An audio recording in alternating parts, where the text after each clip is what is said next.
So guys, kung bago ka pa lang, like, subscribe, comment, share, at talaga na sa playlist. Nakapanood sa ating video nakaraan. So, yun na masasabi ko talaga sa pag-ibig talaga. Love and Love Story Talk sa February 4, 2025. Okay. So, masasabi ko talaga na medyo talagang be serious. May iba kasi, ibang lalaki o babae, masayahin, di ba? Magaling magdrama, magaling mag-story. Pero actually, hindi sila totoo. Hindi matiisin, hindi mapasensya. Hindi marunong mag-ipon ng pera, pala bisyo pa. Kahit anong klaseng bisyo yan, alak, droga, or sigarilyo, di ba? Or alak. Di pag ganun kasi, mahirap kasi na at saka yung ambisyosang babae, yung, or ambisyosong lalaki. Dapat may pera talaga ako, ganito, di ba? Kasi, mas maganda talaga na gawin mo yung kabutihan sa may pera man o wala. Hindi lang yung mabait ka lang kasi marami kang pera, hindi ka dapat ganon. Dapat mahirap kasi na yung talagang nagdidire-diretsuhan, hindi mo nakilala ang isa't isa, diba? Na it's to getting to know each other. Kung hindi mo kilala ang isang tao, magdududa ka na daw. Diba? Kailangan mo may computer scan ka or computer screening. May computer AI program ka sa utak mo. Na scan mo na yung ugali ng tao, action niya, mga subtle, yung mga action niya. Kailangan mong detalyado ka, magbasa ka talaga ng libro. Diba? Hindi yan na-explain sa isang tao o isang vlog sa YouTube.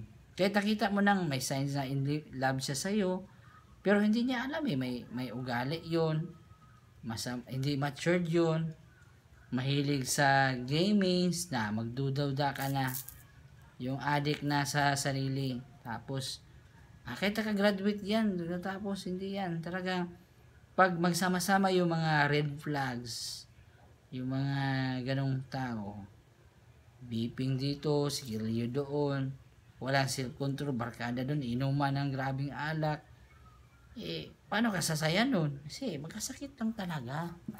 Tapos hindi maalaga sa katawan. Ano-ano lang mga kinakain doon na pagkain, soft drinks, magdralo pa magdodroga, ko. Alam mo na pag gano'n ang kasama mo, umiwas ka na. Huwag ka nang pakita pag gano'n naman kasama mo. May iba kasing lalaki, sobrang sipag maglapit ng babae. Di ba? Ganito, pagkilala tayo, ganito. Mga conversation nyo, mag-uusapan nyo, tapos, hindi pala totoo yung kasama mo. May iba marunong magtago ng ugali. Di ba? May iba sinungaling, may iba na hindi totoo, may iba na, hindi mataisin, tawag ito, yung, na nagsasawa ng maaga, ng madali. Di ba? Yung the way siya magsalita, nagsa-psycho ka na Yan dito yung mga tips ko na dapat hindi ka sa mga taong red flags. Diba? Kung nanonood ka sa video ko, dapat hindi mo gagawin yung mga don'ts. Yung mga hindi dapat gagawin. Tapos may alam ka talaga sa pag-ibig. Hindi yung apply ka na doon, 'di ba? Sa pag-apply ng trabaho, kailangan mo ng mga requirements, 'di ba? NBI, NSO, PSA, ano ba yan? Mga police clearance, mga, diba, daming chipuritsi, diba, barangay, kung saan kang voters ID, passport. Na importante talaga yung mga requirements na yun, nagpapatunay yun, natutuo kang tao, legit person. Diba, yun ang mga requirements sa pag-ibig. Loyalty, integrity, pakumbaba, di ba dami yung requirements, loyalty ka, integrity, pakumbaba, isang tao lang, talaga yung faithfulness, dami yung aralin. So marami siyang kategory, hindi siya ma-explain, hindi lang sa ang love is sa sex lang, skandal lang doon, masagwapo lang, sa daming pera, hindi yan ang babasihan, hindi yan factor siya, pero hindi siya everything. Diba? Anin mo ba yung pogi, maraming pera, kung masama ang ugali at hindi religious, diba? Anin mo ba yung pogi na yan? Sabi mo, itong poging demonyo na ito, di ba? Immature mag-isip, di ba? Paano ba yun? Tiisin mo na lang, di ba? Tiisin mo lang kasi mahal mo siya. What if kung sinasaktan ka na, binubugbog ka na, mamahalin mo pa rin ba siya? Bakit niloloko ka na, naghanap na siyang iba, mamahalin mo pa rin siya? What if kung nakakasakit ka na, mamahalin ka ba niya? Yun talaga na ang pag-ibig, hindi ka iiwanan. Sa hirap at ginhawa, sa maraming pera o hindi, sa may sakit o hindi. Yun talaga na, it's a responsibility. It's a commitment. At matured at alam yung kausap mo. Hindi dapat bata pa. Kasi yung bata, babae o lalaki, magbabago pa yung isip. Tapos yung napaaga na may bata, siyempre, magastos ang may bata. Tapos, marunong ba mag-aral, di ba? Magturo ng bata. Kailangan mo magtrabaho naman, maghanap ng trabaho. Mag-aral ka para may trabaho ka, para may pera ka, para may pangbili ka. Diba? Sa sarili mo. Plus, may extension, plus family, wife, and sons and daughters. Diba? Magsasabi tayo ng totoo. Ano ba nangyari dito? Ano ko? Yun talaga na, importante talaga na, totoo ka, hindi ka nagbabago, di ba? Pero yung sa love story, di ba? Yung para kang ginto, hindi ka nababago. Di ba? Pag-ibig ko sa iyo hindi nababago. Mula nung simulang nagkita tayo hanggang sa dulo. Sana maganda sana pakinggan yun, pero gagawin yung pangako mo. Pangako, di kita iiwan. Pangako, di ko pababayaan. Di ba ganun yan? Nangako tayo sa isa't isa. Pero kung ang pangako natin ay hindi nagawa, napako yun. Di ba? Hindi tayo totoo. Kahit napahiya ka, kahit malaking gasto, yung talagang taong mahal ka, hindi ka iiwan. Hindi ka pababayaan. Di ba? Nagtutulungan niya, is supporting each other. Pero kung yung babae o lalaki hindi tumutulong sa iyo, labhag yun. Hingi-hingi lang siya ng pera. Parang ginagawa kang ATM. Bahala ka na dyan. Bigyan mo na ako ng pera kasi papansin ako dito kasi lagaan kong bata mo. Pag wala ka na, sikreto lang tayo ha, may kapitbahay doon. Pangit yun. Di ba? Nangako ka sa isang tao ka lang mamahal. Magmamahal. At doon lang umiikot ang buhay mo at mundo mo. Di ba? Logic. Di ba? Na kahit 2 o 3 years kayo magsama, hindi pa yung sapat. Diba? Yun talaga na kailangan na willingness magbago.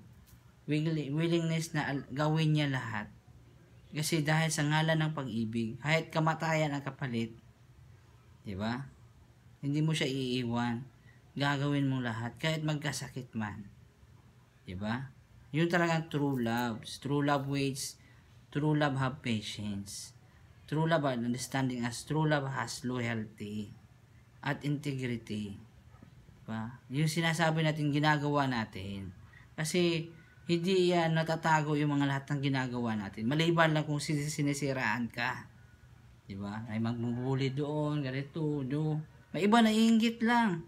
Sinisiraan lang yung pag-ibig mo. May iba na kayo pang dalawa, marami ng, diba? Kayo palang nakikita sa mahal mo.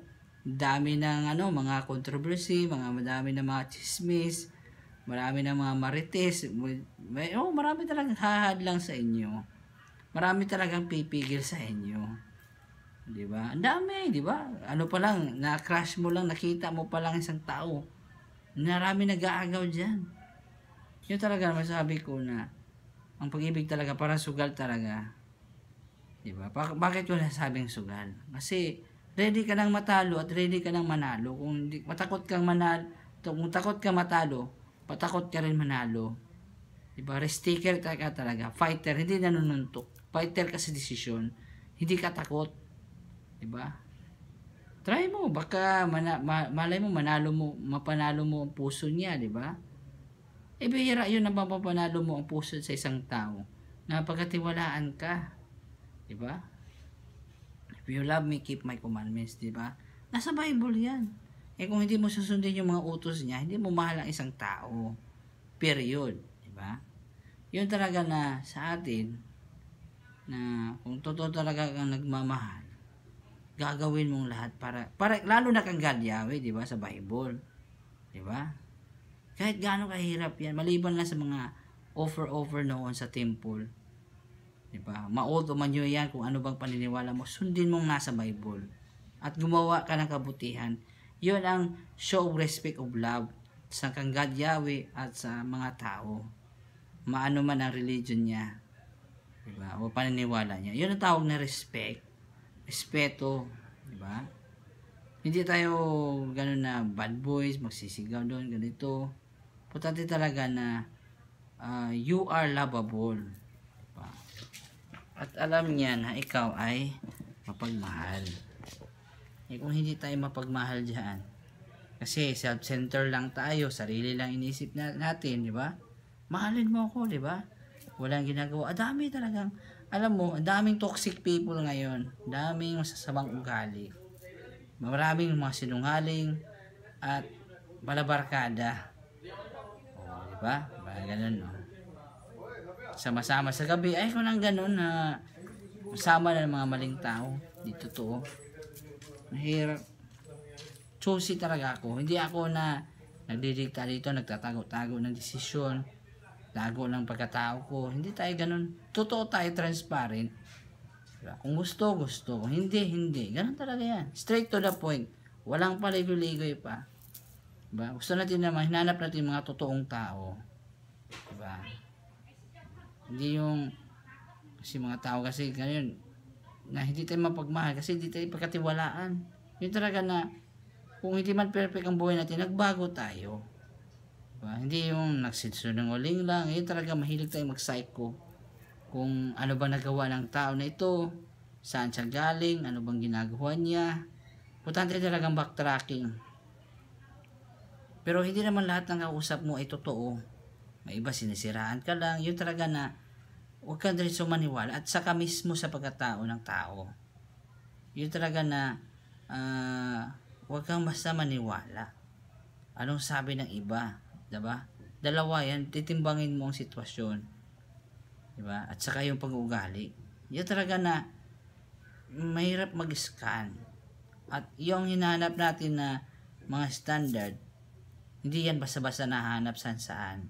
Yung mga virtuous woman, yun talagang nasa Proverbs chapter 31. Saka sa Proverbs chapter 19 chapter 19 verse 14 sa Proverbs, na ang pera at kayamanan at lupa, pamana galing sa magulang. Pero yung manuwaing asawa ay galing kang God Yahweh yan. Diba? Yung lalaki o babae na asawa. Yun lang talaga na maganda talaga na yung lahat ng desisyon natin at ginagawa ayon sa gabay ni God Yahweh. Hindi sa desisyon mo. Diba? Na ganun. Kasi kung nagdesisyon lang tayo sa ating sarili, mabibigo lang talaga tayo. Ako, decision ko to, ganito, di ba? Kailangan natin ng kaalaman para hindi tayo ma-scam sa pag-ibig na ito. Di ba? Hindi masama ang magmahal. Ang masama dyan, nagmahal ka ng maling tao. Hindi totoo. Hindi tapat. Mapera man mo pogi yan, di yan ang babasihan. Kasi, aanin mo ba yung pogi yan? Maganda, pero masamang ugali. Yan sino-sino, di ba? Di pagkatiwalaan. Ganun ang kasama mo, titiisin mo na lang yun, immatured yun. Walang alam sa Bible, walang alam sa buhay, tamad pala, samang ugali. Yun ang kasama mo. Sasamahin mo pa ba siya? Kung ganun ang pag-ugali niya. Baka sanay lang siya, sino-sinong lalaki, babae. Mayroon talagang taong ganun. Kahit marami na siyang pera, hanap pa rin ng ibang tao. Sikreto sa mga asawa niya. May ganung tao. May makakilala tayo minsan na ganun na kahit alam mo nang may pagkasal na siya, kahit may pera na siya, hindi siya makontento na baka bar yun o siguro yun talaga na hindi maganda maghanap na nasa bar. Kasi alam mo na date dito, date doon. Yun talaga na mismo sa pagkatao niya. Yung tinatawag na bad influence. Yun tayo ay good influence tayo.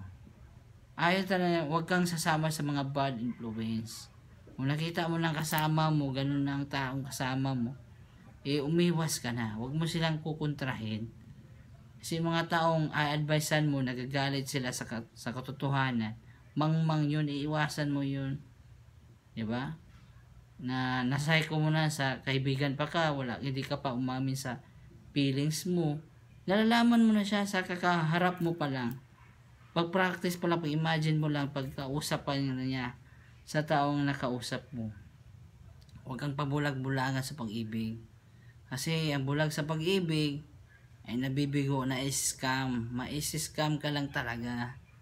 Sabihin mo, dahil sa kanya, ganito, iniwan mo, dami mo reklamo. Walang karapatan magreklamo kasi pumili ka ng scammer, pumili ka ng addict, pumili ka. It's your fault. Kung nag-offer ng pakasal sa'yo, huwag ka diretso maniwala agad. Diba? Hindi porket na napakasal siya, payag ka agad, diba? Hindi dapat ganun. Dapat hanapin mo yung mga totoong tao. Diba? Hindi ka maghahanap daw ng mga scammer, yung palabisyo pa, at hindi religious. Dalawa talagang tao yan. May malamundo at may spiritual na tao. Diba? Hindi lahat na nakikita mo, nakikilala mo ay totoo. Yun talaga na para makita natin yung totoong tao, maging totoong tao rin tayo. Hindi dapat tayo nagpapakunwari. Diba? Balancing ba? Kung ano sinasabi natin, ginagawa natin. Hindi tayo nagpangako-pangako dyan, hindi naman ginagawa, diba? Mahirap maging sabihin tayong sinungaling. Diba? So, hindi tayo boring, hindi sinungaling, jolly, diba? Daming skill, saka lalong may pera. Pero, pag lahat na yun ay wala tayong, kaalaman, useless lang lahat. Kung nakakita mo, ang nahanap mo ay maling tao, hindi tamang tao, sayang lang yung pagkatao mo, sayang lang yung pera mo, sayang lang yung buhay natin. Diba? Sasaktan ka lang, lulukuhin ka lang. Kasi, bakit? Ganun nangyari kasi wala tayong alam.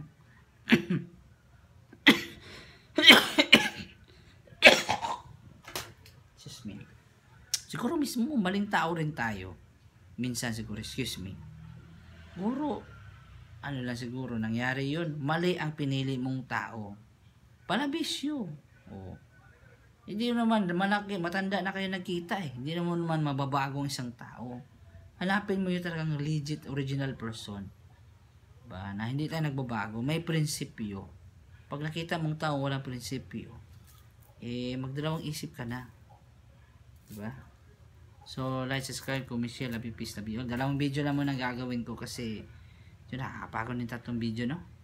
So, thank you po guys. Salamat po. Thank you po. Like nyo ng video po. Maraming salamat po sa papanood po. Saka, sana gumana yung pakiramdam nyo. Sana nalinawan na niya sa utak nyo. Huwag ka basta maniwala. Kasi nasa huli ang pagsisisi. Dapat ang piliin natin ay salang-sala 20 times. Diba? Mga signs, panagdarasal pa yan. Iniiyakan pa yan. Hindi yan basta, pag magusto mo na, sayo na. Hindi ganun yan. Pat screening pa yan. Diba kung sa contest pa, audition. Diba? Screening bago ka maning the champion. Na maging champion sa puso mo. At maging champion ka rin sa puso niya. Diba? Hindi basta, hindi lang basta-basta lang yan. Okay? Thank you po. Maraming salamat po. Peace, love you all. Thank you po.